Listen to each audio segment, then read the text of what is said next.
अमरावती जिल्ह्यातील राजकीय वातावरण आता बदलत्या दिशेने जात आहे। भारतीय जनता पक्षाचे जिल्हा ग्रामीण अध्यक्ष रविराज देशमुख यांनी सिटी न्यूजशी बोलताना सांगितले की येणाऱ्या शिक्षक मतदारसंघातील आमदार भाजपाचाच असेल असा त्यांचा विश्वास आहे।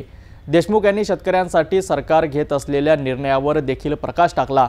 या संदर्भात राज्य सरकारने नुकताच नुकसानग्रस्त शेतकऱ्यांसाठी 2000 कोटींचा पॅकेज जाहीर केला आहे असं त्यांनी सांगितलं। भाजपाच्या राजकीय युतीबाबतही त्यांनी स्पष्ट मत व्यक्त केले। येणाऱ्या स्थानिक स्वराज्य संस्थांमध्ये भाजपचे वर्चस्व राहणार असून जिल्हा परिषद अमरावतीमध्ये भाजपची बहुमतामध्ये सत्ता येणार अशी प्रतिक्रिया रविराज देशमुख यांनी दिली। अमरावती जिल्हा ग्रामीण अध्यक्ष रविराज देशमुख आपल्या सोबत आहेत।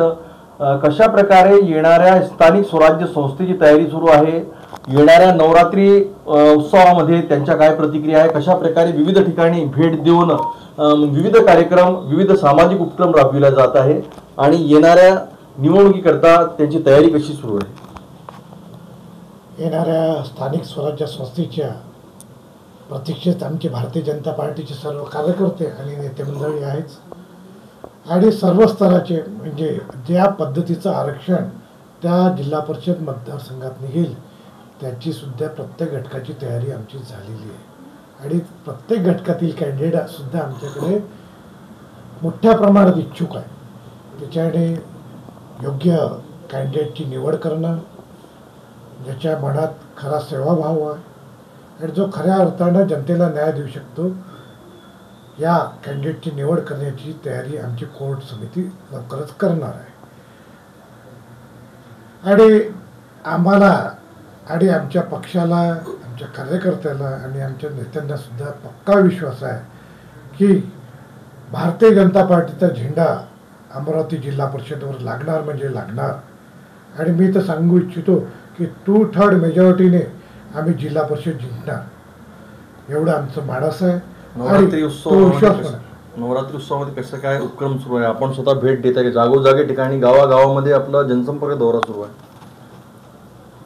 भारताचे लाडके पंतप्रधान माननीय नरेंद्रजी मोदी यांच्या वाढदिवसाच्या दिवशी म्हणजे 17 तारखेला सुरू झालेला हा सेवा पंधरवाडा 2 ऑक्टोबरला महात्मा गांधीजींच्या जयंतीच्या निमित्तापर्यंत चालू राहणार आहे। आणि याच्यात योगाने नवरात्राचा उत्सव आलेला आहे आणि दुर्गादेवींना भेटी देणं आमचं कार्यकर्त्याचं त्यात निमित्ताने मनोमिलन होतं आणि खऱ्या अर्थानं या नवरात्रात कार्यकर्त्याला आणि आम्हाला मा दुर्गादेवीकडून ऊर्जा मिळत असते आणि ही ऊर्जा घेऊनच आम्ही संबंध मतदारसंघात फिरत असतो आणि जनतेचे कार्य करत असतो।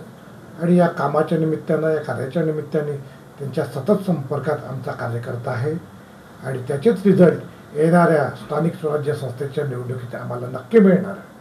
एकूणच ज्या प्रकारे ओलावृष्टी झाली आणि मोठ्या प्रमाणामध्ये अमरावती जिल्ह्यामध्ये शेतकऱ्यांच्या पिकांचं भारी नुकसान झालेलं आहे, यासाठी सुद्धा राज्य सरकारकडे काय आपल्या मागणी राहणार, कशा प्रकारे या शेतकऱ्यांना मदत करता येईल? मी नेहमी सांगतो आणि आताही सांगू इच्छितो की केंद्रातील माननीय मोदीजींचं सरकार आणि राज्यातलं माननीय देवेंद्रजीचं सरकार हे खऱ्या अर्थानं शेतकऱ्यांच्या पाठीशी नाही। आणि तुम्हाला सांगताना मला एक चांगलं वाटेल की कालच माननीय देवेंद्रजींनी शेतकऱ्यांचं जो पाण्याने नुकसान झालेलं आहे त्याकरता जवळपास 2000 कोटीच्या पेक्षा जास्त मदत जाहीर केलेली आहे। आणि आमचं सरकार हे शेतकऱ्यांच्या बाजूने खंबीरपणे उभं आहे आणि शेतकऱ्यांच्या कामाची जाणीव आहे, त्यावर येणाऱ्या नैसर्गिक आपत्तीची सुद्धा जाणीव आहे आणि तत्परतेनं काम करणारं आणि खऱ्या अर्थानं शेतकऱ्यांच्या हिताचं सरकार आमचं भारतीय जनता पार्टीचं सरकार आहे। एकूणच या प्रकारे शिक्षक मतदारसंघाची अधिसूचना जी आहे ती प्रसिद्ध झालेली आहे। शिक्षक मतदारसंघाचा उमेदवार कोण राहणार याच्याकडे सर्व अमरावती जिल्ह्याच्या शिक्षकांची नजर आहे। 5 जिल्ह्याचे जे शिक्षक आहेत हे पाहत आहे की भाजपाचा यावेळेस उमेदवार कोण राहणार, काय प्रतिक्रिया, कोण कोण उमेदवार रेसमध्ये संभावित?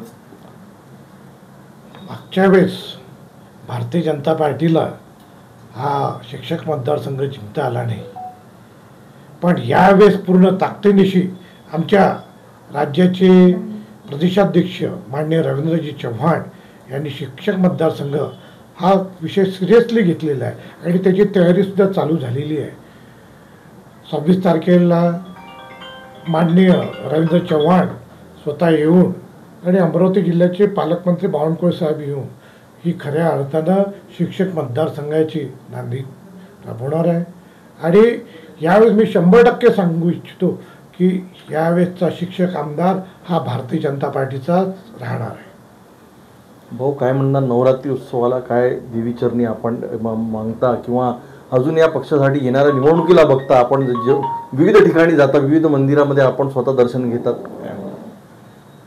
या नवरात्रात हे साधनेचा काळ असतो आणि माता दुर्गादेवी ही भक्तांच्या सर्व मनोकामना पूर्ण करत असते. आमची एकच इच्छा आहे की या राज्यातला शेतकरी बांधव सुखी राहो, सर्व नागरिकांच्या समस्या सुटो आणि खऱ्या अर्थानं जो मोदीजींना हा भारत देश विकसित भारत करायचा आहे आणि महाराष्ट्राचे लाडके मुख्यमंत्री देवेंद्रजींना महाराष्ट्र हा देशातलं पहिलं विकसित राज्य म्हणून करायचं आहे, त्या दिशेने वाटचाल लवकरच हो.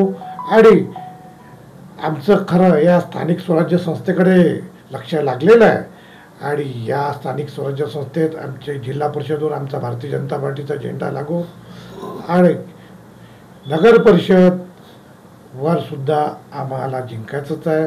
त्याचप्रमाणे महानगरपालिकासुद्धा जिंकायची आहे.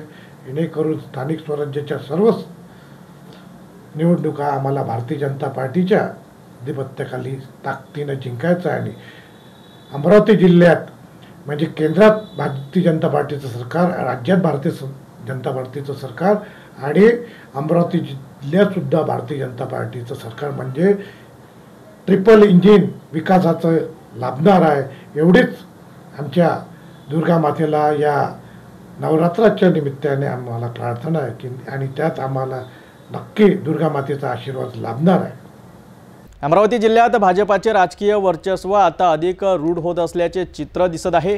शेतकऱ्यांसाठी मोठा आर्थिक पॅकेज आणि स्थानिक स्वराज्य संस्थांमध्ये बहुमताच्या दाव्यामुळे पुढील निवडणुका भाजपासाठी महत्त्वाच्या ठरणार आहे.